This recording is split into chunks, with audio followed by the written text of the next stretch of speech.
Hello viewers, today we're working on a 2019 Lincoln Nautilus.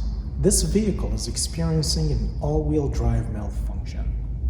The first step is to try to communicate with the all-wheel drive module. We start off by making sure that the key is in the on position. Once we navigate to the modules on this vehicle, the control units, if you look over here, you'll see we have the all-wheel drive module. We're going to try to communicate with it. And we have a failure to communicate. That module is offline. The next step is to try to go to the module itself and make sure that it's receiving proper ground and proper power. Okay, so now we've located the all-wheel drive module.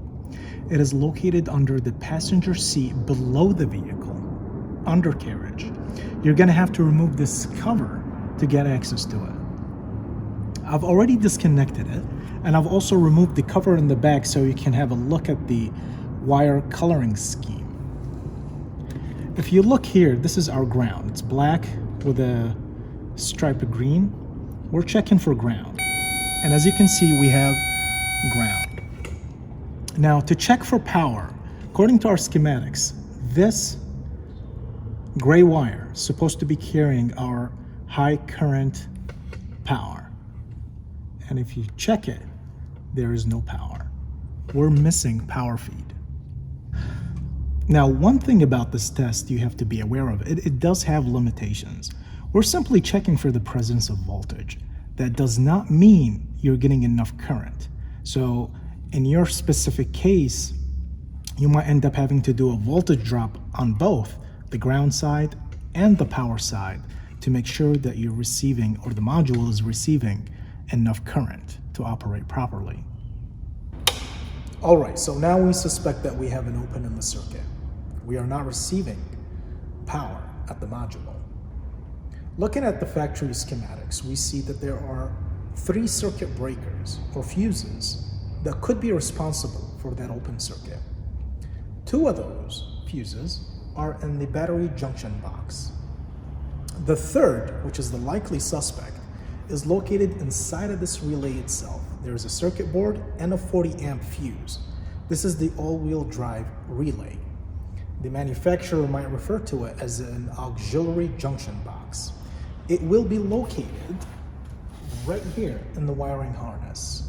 It'll be difficult to get to, but not impossible. So, you could technically start doing testing right away at this piece of equipment, checking it, the relay for control side and high current side. However, I'm also going to show you the fuses in the battery junction box that you should also check, which will be easier access than this relay. Now you're looking at the battery junction box. We're going to start checking fuses. But the first thing you want to do is make sure that the car is in the on position. The key is in the on position. Release these tabs, remove the cover.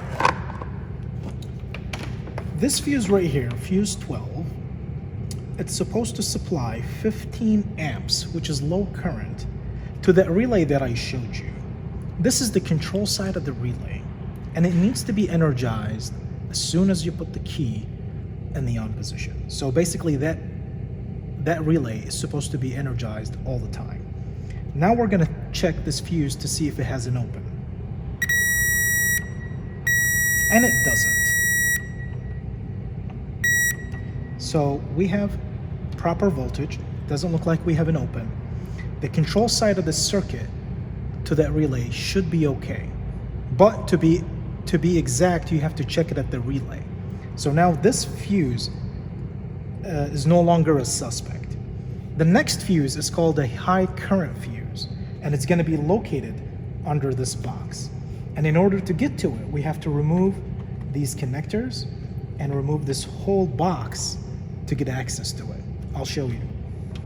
So to remove this fuse box, you're going to want to release these harness connectors, and then you have a battery terminal that you got to remove. It's a 13 mil, and then the thing will just release.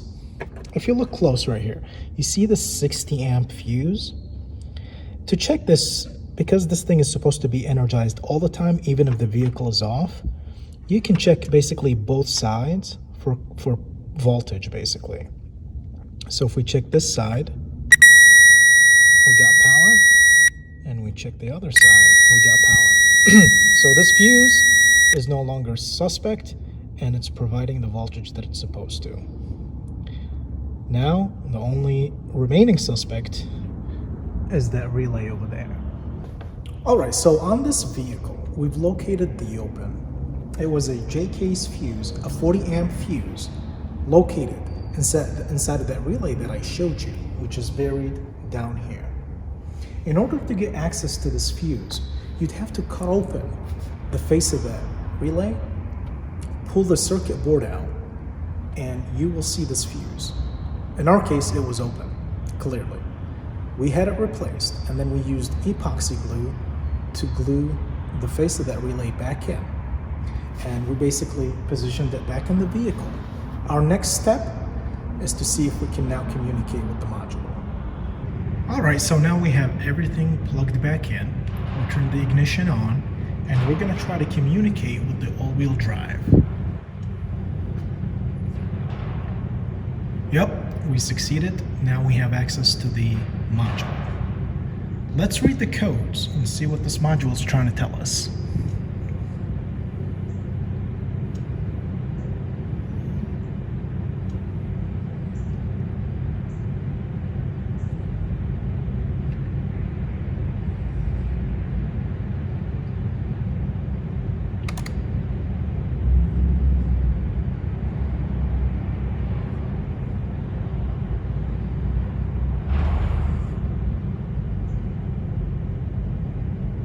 Okay, control module performance, P060700.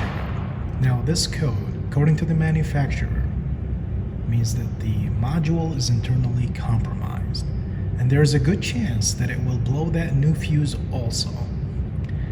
The next step is to recommend to the customer to install a new all-wheel drive module and have it programmed. Let's look at the live data.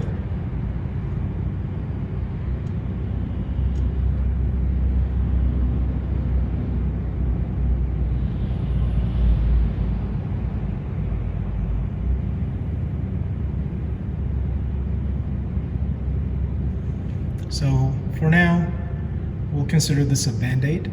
If this thing goes offline again, then they're definitely going to be needing a new all-wheel drive module. All right, folks. So to recap, on this vehicle, we had a message on the dashboard that kept repeating, saying that the all-wheel drive needed to be serviced. When we tried to communicate with the module, we could not.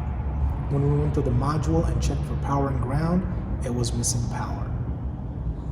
We also found that the fuse that is supposed to be supplying power to the module was open.